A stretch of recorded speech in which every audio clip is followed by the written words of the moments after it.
Installing cables in directionally drilled conduits requires careful consideration of electrical codes and safety standards. Firstly, regarding the installation of a cable or cable assembly rated for direct burial inside a high-density polyethylene sleeve, the answer is yes. If a cable or cable assembly is rated for direct burial, it can be installed inside the high-density polyethylene sleeve. This is because the sleeve serves no electrical purpose. The direct burial rating signifies that the cable is designed to be installed directly in the ground without requiring additional protection like conduit. Secondly, when considering a corrugated metal jacketed cable assembly with 14 gauge conductors for intrinsically safe circuits in a Class 1 Division 1 location, this configuration can meet the intent of the National Electrical Code. The corrugated metal jacket acts as a grounded shield. This shield is important. It protects the conductors from electromagnetic interference, which is crucial for maintaining intrinsic safety within the hazardous location. Thirdly, the requirements for local explosion-proof disconnects and vaults for well and product pumps must be addressed. Local explosion-proof disconnects are required in the vaults. Even though the well houses are situated 150 feet away from the well pits, the vaults are classified as Class 1 Division 1 locations because of the presence of corrosive saltwater. Explosion-proof disconnects are a necessity in Class 1 Division 1 locations. These disconnects prevent sparks or any other potential sources of ignition from coming into contact with flammable or combustible materials present in the air. When installing cables in directionally drilled conduits, it's critical to employ appropriate cable pulling techniques. These techniques are essential to prevent damage to the cables during installation. Always adhere to the manufacturer's instructions for installing and splicing the cables. These instructions provide specific guidelines that ensure the cables are installed correctly and that splices are made properly to maintain the integrity and safety of the electrical system. Grounding and bonding of the cables and conduits should be performed in accordance with the National Electrical Code and any local codes.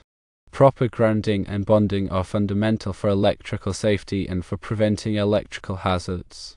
It is vital to use cable pulling lubricants to reduce friction during the pulling process. This minimizes the risk of damaging the cable's insulation. Use pulling grips correctly to ensure even distribution of force. Avoid exceeding the cable's maximum pulling tension, as this can lead to damage. Inspect cables carefully before and after installation to check for any signs of damage. Any damaged cable should be replaced immediately. Ensure the high-density polyethylene conduit is properly sealed to prevent water and debris from entering. This protects the cables from environmental factors. Use cable markers to clearly identify each cable within the conduit. This aids in future maintenance and troubleshooting. Maintain accurate records of cable routes and specifications for future reference. These records are essential for any future work on the electrical system. For Class 1 Division 1 locations, verify that all equipment is rated for use in such environments. This includes explosion-proof enclosures, fittings, and accessories. Regularly inspect explosion-proof equipment for any signs of damage or corrosion. Any damaged equipment should be repaired or replaced promptly. Implement a regular maintenance schedule for all electrical equipment in the vaults. This ensures the equipment operates safely and reliably. Provide training to all personnel working on or near electrical equipment in hazardous locations. This training should cover the specific hazards present and the safety precautions required. Always follow lockout-tagout procedures before performing any maintenance or repairs on electrical equipment. This prevents accidental energization of the equipment. Ensure that all electrical work is performed by qualified and licensed electricians. This ensures that the work is done safely and in compliance with all applicable codes and standards. When working in or near saltwater environments, use corrosion-resistant materials and coatings. This protects the electrical equipment from the damaging effects of saltwater. Regularly inspect grounding and bonding connections for corrosion. Clean and tighten connections as needed to maintain effective grounding. Consider using cathodic protection systems to further protect underground metal structures from corrosion. This can extend the lifespan of the electrical system. Follow all applicable environmental regulations when installing and maintaining electrical equipment. This helps protect the environment from any potential pollution or contamination. Keep detailed records of all inspections, maintenance, and repairs performed on the electrical system. These records are essential for tracking the performance of the system and identifying any potential problems.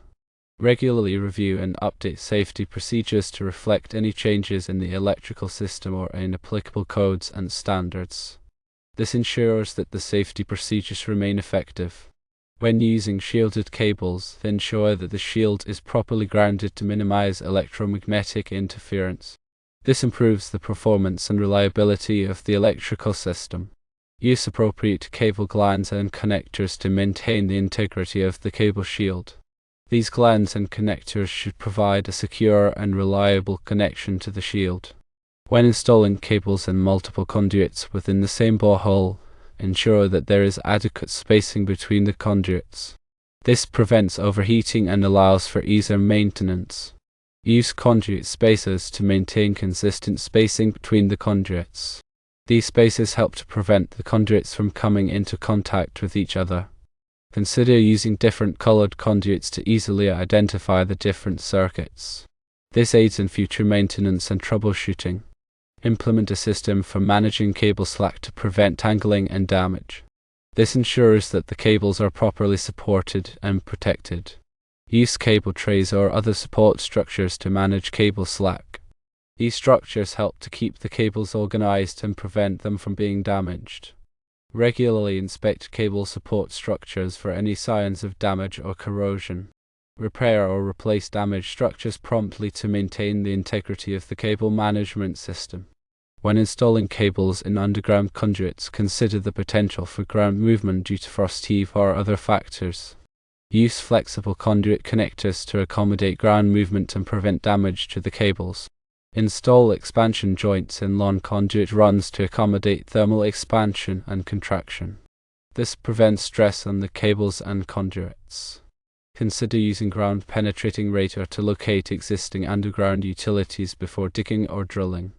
This helps to prevent damage to existing utilities and ensures the safety of workers. Obtain all necessary permits and approvals before starting any electrical work. This ensures that the work is done in compliance with all applicable regulations. Notify local utility companies before digging or drilling near underground utilities. This allows the utility companies to mark the location of their utilities and prevent damage. Conduct a thorough risk assessment before starting any electrical work. This helps to identify potential hazards and implement appropriate safety precautions. Provide workers with the necessary personal protective equipment such as hard hats, safety glasses, and gloves. This protects workers from potential hazards. Ensure that workers are properly trained in the use of personal protective equipment. This ensures that the equipment is used correctly and provides the intended protection. Implement a system for reporting and investigating accidents and incidents. This helps to identify the causes of accidents and incidents and prevent them from happening again. Regularly review and update the risk assessment to reflect any changes in a work environment or in applicable codes and standards. This ensures that the risk assessment remains effective. Use appropriate grounding techniques to minimize the risk of electric shock. This includes using ground rods, grounding conductors, and bonding jumpers. Regularly inspect grounding connections for corrosion. Clean and tighten connections as needed to maintain effective grounding. Use ground fault circuit interrupters to protect workers from electric shock. These devices quickly interrupt the flow of electricity in the event of a ground fault. Provide workers with training on the proper use of ground fault circuit interrupters. This ensures that the devices are used correctly and provide the intended protection. Implement a system for testing ground fault circuit interrupters regularly. This ensures that the devices are functioning properly and will protect workers in the event of a ground fault. When working on energized electrical equipment, use insulated tools and equipment. This helps to prevent electric shock. Inspect insulated tools and equipment regularly for any signs of damage. Replace damaged tools and equipment promptly to maintain their insulating properties. Use rubber mats or other insulating materials to provide additional protection from electric shock. These materials help to isolate workers from ground potential. Avoid working on energized electrical equipment whenever possible. De-energize the equipment and tag out the circuit before starting work. Use a voltage tester to verify that the equipment is de-energized before starting work. This ensures that the equipment is safe to work on.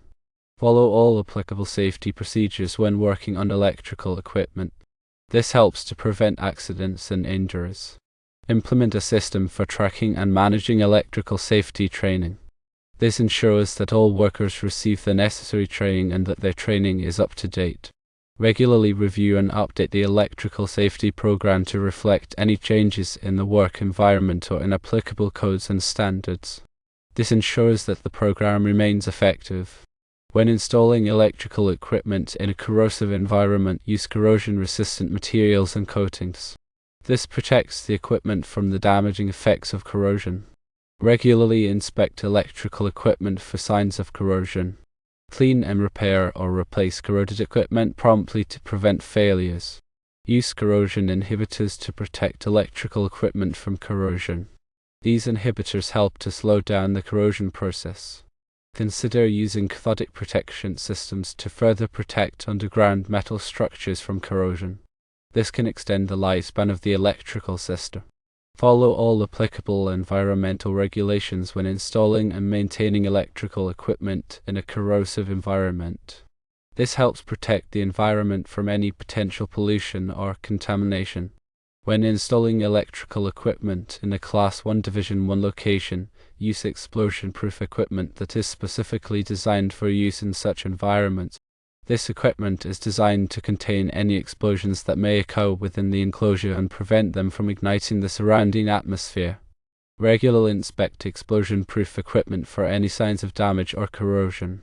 Repair or replace damaged equipment promptly to maintain its explosion-proof integrity. Follow all manufacturer's instructions for installing and maintaining explosion-proof equipment. This ensures that the equipment will function properly in the event of an explosion. Use appropriate sealing fittings to prevent the passage of flammable gases or vapors into explosion-proof enclosures. These fittings are designed to create a gas-tight seal around the conductors entering the enclosure. Use intrinsically safe circuits to minimize the risk of ignition in Class 1 Division 1 locations. Intrinsically safe circuits are designed to limit the amount of energy available in the circuit to a level that is below the ignition energy of the flammable gases or vapors present. Use appropriate barriers to isolate intrinsically safe circuits from non-intrinsically safe circuits. These barriers prevent the transfer of energy from the non-intrinsically safe circuits to the intrinsically safe circuits. Follow all applicable codes and standards when installing electrical equipment in Class 1 Division 1 locations. This ensures that the equipment is installed safely and in compliance with all applicable regulations. In the context of the 1999 National Electrical Code, which governs this specific installation scenario in New York City, specific articles are relevant. Article 500 deals with hazardous locations, Class 1 Division 1 being a particularly stringent requirement. It dictates the types of equipment and wiring methods permitted to prevent ignition hazards. Article 501 provides further details on wiring methods, sealing, and equipment specifically for Class 1 Division 1 locations. It emphasizes the use of explosion-proof enclosures and intrinsically safe systems. Article 504 covers intrinsically safe systems, detailing the requirements for equipment, wiring, and installation to ensure safety in hazardous locations. Article 310 addresses conductors for general wiring, including ampacity, insulation, and installation requirements, which are essential for selecting the correct size and type of conductors for the application. Article 300 covers general wiring methods, including requirements for protection against physical damage, proper support, and securement of conductors. In addition, local amendments and regulations specific to New York City must be adhered to, as they may impose additional requirements or restrictions on electrical installations. Therefore, a comprehensive understanding of the 1999 National Electrical Code, along with any local amendments, is crucial for ensuring a safe and compliant electrical installation in the described scenario.